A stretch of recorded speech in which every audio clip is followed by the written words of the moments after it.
उसको बता दिया गया था नफल नीत ले, और एक पूरे प्लान्ड तरीके से एक मर्डर होता है कि मेरे कत्ल के बाद उसने जफा से तोबा, हाय उस ज़ुदे पशेमां का पशेमां होना।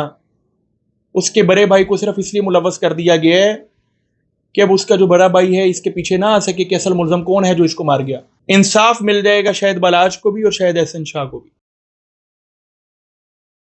अस्सलाम वालेकुम, आप देख रहे हैं शान पाकिस्तान और मैं हूं आपका देसी एंकर जाहिद खान। जैसे कि आप देख रहे हैं कि मेरे साथ अब्दुल मुतीन एडवोकेट, और जिन्हें कहा जाता है कि ये वो वकील हैं जो धड़ल्ले से बोलते हैं।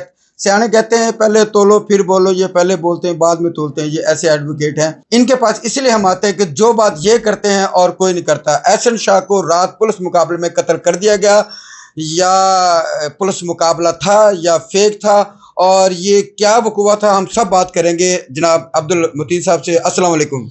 वालेकुम सलाम ज़ाहिद भाई, आपका शुक्रिया। दिल से जो बात निकलती है असर रखती है, पर नहीं पर ताकत परवाज़ रखती है। मैं जो बोलता हूँ सोच समझ के बोलता हूँ, और जब बोलता हूँ तो उसके बाद भी सोच लेता हूँ कि मैंने ठीक बोला है कि नहीं। और मैं तब तक बोलूँगा जब तक मेरे अंदर जान है। अल्लाह आपको सलामत रखे, आमीन। ज़ाहिद भाई, शान पाकिस्तान से आप यहाँ पर तशरीफ़ लाए हैं। आप मुझसे एक एक करके सवाल पूछते जाएं, मैं आपको जवाब देता जाऊं। सबसे पहले ये बताएं कि एहसन शाह को किस केस में लेके जाया जा रहा था? वो बलाज कत्ल था या कोई और था? बलाज टीपू कत्ल केस बड़ा दिल खराश वाकया था। असल मुल्ज़मान आज तक फरार हैं। नामालूम मुल्ज़मान के अंदर एहसन शाह को नामजद करके उसको निशाना इबरत जिस तरह बनाया गया, उसकी टिंड की गई, तस्वीर बनाई गई, वायरल की गई, जिस तरह पूरी कौम के सामने पेश किया गया कि जी एक दोस्त ने दोस्त का कत्ल कराता है, और अटेंशन डाइवर्ट करवाई गई असल मुल्ज़मान से, ये हम सबके सामने है।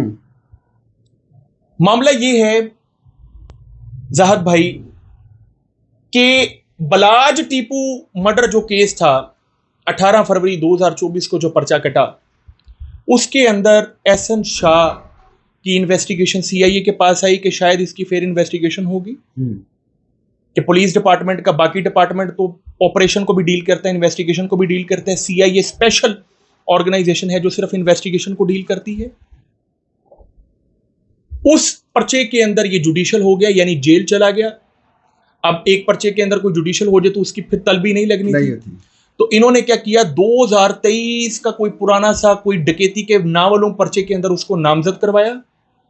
उसको नामजद करवा के कहा कि जी उसकी रिकवरी करवाने के लिए हमें साइयां वाला कब्रिस्तान में जमीन खोद के कोई खजाना रखा हुआ है वो निकलवाने जाने हैं। उसका फिजिकल रिमांड लिया। शकील बट, 6 पुलिस कांस्टेबलान, एएसआई समेत, गुलाम हुसैन, 2 सरकारी गाड़ियां, लीड की गाड़ियां, पुलिस प्रिजन वैन, ये लेकर निकलते हैं ईसाइयां वाले कब्रिस्तान शादबाग में। पर्चा नंबर 13/12/2023 थाना शादबाग, डकैती का 392 का पर्चा है। सही। और एक पूरे प्लान्ड तरीके से एक मर्डर होता है। ये मर्डर है, मर्डर तो है, बल्कि इसको हम कहेंगे प्लान्ड मर्डर, यानी इनकाउंटर। वो तो है, लेकिन बड़ा भाई और बाकी दोस्तों को मुलव्वस वो आए, उन्होंने फायर किया, मार दिया, ये क्या माजरा? हाय हाय कि मेरे कत्ल के बाद उसने जफा से तोबा, हाय उस ज़ुदे पशेमां का पशेमां होना। उसके बड़े भाई को सिर्फ इसलिए मुलव्वस कर दिया गया है कि अब उसका जो बड़ा भाई है इसके पीछे ना आ सके कि असल मुल्ज़म कौन है जो इसको मार गया। राइट। 9:25 का वकूआ है रात का। 10 बजे हमारी एक तकरीब थी जहां पर मैं मौजूद था। 10 बजे मेरे पास इंफॉर्मेशन पहुंच गई थी एहसन शाह कत्ल हो गया। और मैंने उसी वक्त एक मीडिया इंटरव्यू दिया था। मैंने भी पर्चा नहीं पढ़ा था। मैंने कह दिया था कि ये इनकाउंटर हुआ है। भाई पुलिस कस्टडी में कोई बंदा मार जाए, ये पॉसिबल नहीं है, ह्यूमनली इम्पॉसिबल है। उसकी वजह ये है कि 9:25 का वकूआ है। 9:25 के वकूए में 9:45 पे एक पर्चा हो जाता है 20 मिनट में।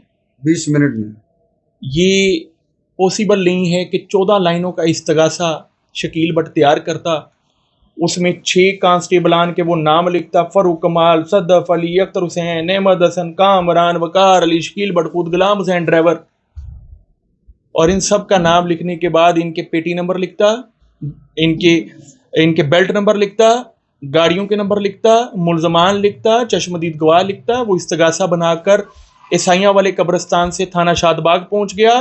थाना शादबाग में जाके उस इस्तगासे को ई टैग भी लग जाता है। उसके बाद कंपोजर बैठ के उसको टाइप कर रहा है। टाइप करने के बाद उसको एफआईआर में कन्वर्ट कर देता है।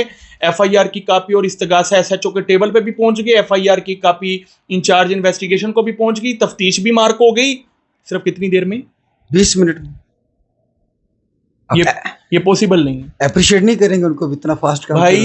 भाई मैं क्या अप्रिशिएट करूं कि एक तरफ वो कह रहे हैं कि 2023 में जो डकैती हुई थी उसकी रिकवरी 2024 में करवाने जा रहे हैं, और दूसरी तरफ इतना बड़ा वकूआ हो गया और 20 मिनट के अंदर सब कुछ हो गया।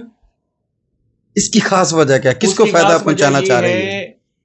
कि इस्तगासा भी पहले से रेडी था, पर्चा भी पहले से रेडी था, जिसने मारना था उसको भी पता था किसने मारना है, और जिसको मारना था उसको भी पता लग गया था आज मेरी मौत है, उसको बता दिया गया था नफल नीत ले। ये जो पुलिस इनकाउंटर हुआ, आप क्या कहते हैं, इसके पीछे किसका हाथ है? देखिए, ये छोटा मोटा इनकाउंटर नहीं है, हाई प्रोफाइल केस था, हाई प्रोफाइल एक्यूज था। पूरी मीडिया की तनकीद इसके अंदर शामिल होगी, पब्लिक प्रेशर एक क्रिएट होगा, कस्टोडियल डेथ का मामला है। ये कुछ छोटी मोटी बात नहीं है। आप मैं आजाद है, हमारी जिंदगी कहां महफूज कि अगर पुलिस कस्टडी में कोई किसी को मार के निकल जाए। भाई उसकी शक्ल देखिए, ब्रेस्ट लगा उसके 4 गोलियां तो वो उस तस्वीर में नजर आ रही हैं, ठा करके सीने में लगी हैं। कोई दूर से अगर उसको फरार करवाने आ रहा था, कहते हैं 250 खोल वहां से मिले हैं, कोई एक भी गोली किसी पुलिस ऑफिसर को नहीं लगी। ये तो जो फिल्मी सीन होते थे जो हम देखते थे वो सामने नजर आ रहे हैं। ये सब कुछ एक फिल्म से भर के एक ड्रामा है, लेकिन कौम इस ड्रामे का शिकार नहीं होगी। मैं चाहूंगा कि इसकी जुडिशियल इंक्वायरी बैठे, एफआईए इसकी इन्वेस्टिगेशन करे, ईमानदार ऑफिसर्स हों और वो देखें कि ये कस्टोडियल डेथ का मामला क्या है। मेन मुल्ज़मान बचेंगे या पकड़े जाएंगे? बलाज को तब तक इंसाफ नहीं मिलेगा जब तक कि असल मुल्ज़मान ना पकड़ेंगे, उनकी फेयर इन्वेस्टिगेशन ना हुई, और जब तक फेयर ट्रायल नहीं चलेगा। देखिए, बलाज को कत्ल करने वाला वो मौके पे मर गया, और जो सुलतकार था वो भी कत्ल हो गया। आगे क्या होगा? देखिए, यही तो ज्यादती है कि करियों से करियां मिलाते हुए जिस मुल्ज़म तक पहुंचना होता है वो करी तोड़ दी जाती है, उस मुल्ज़म को अल्लाह के पास पहुंचा दिया जाता है। मैं अगर 1 मिनट के लिए अगर फर्ज कर लूं कि एहसन शाह इस कत्ल में मुलव्वस था मीर बलाज के, तो शायद वो करी टूट गई जिस करी से पहुंचना था हमने असल मुल्ज़मान था।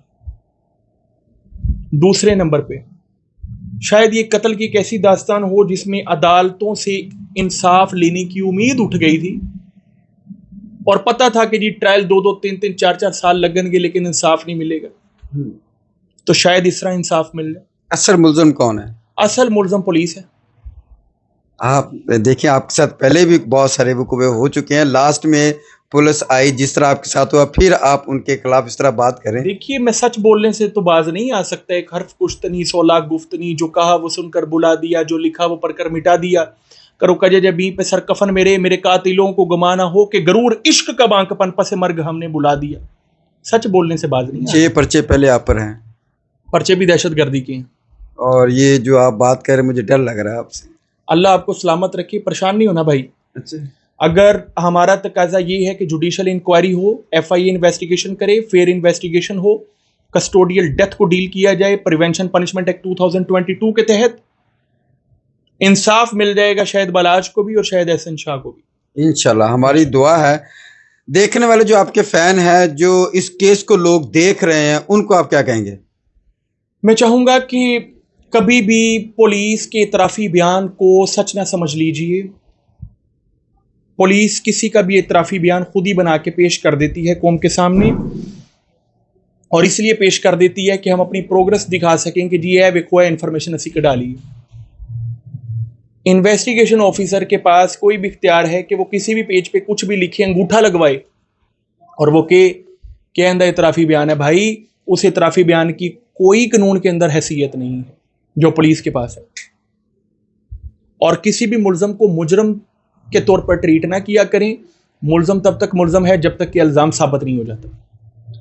जी, जैसा कि अब्दुल मतीन साहब, आपने इनकी बातें सुनी, ये बोलते हैं, डर हमें लगता है, ये जिस तरह धड़ल्ले से बात करते हैं, और मैं इनका फ़ैन भी इसी बात से हूँ। तो कमेंट्स में अपनी राय का इजहार ज़रूर कीजिएगा। शान पाकिस्तान को देखते रहिएगा। अल्लाह हाफ़िज़।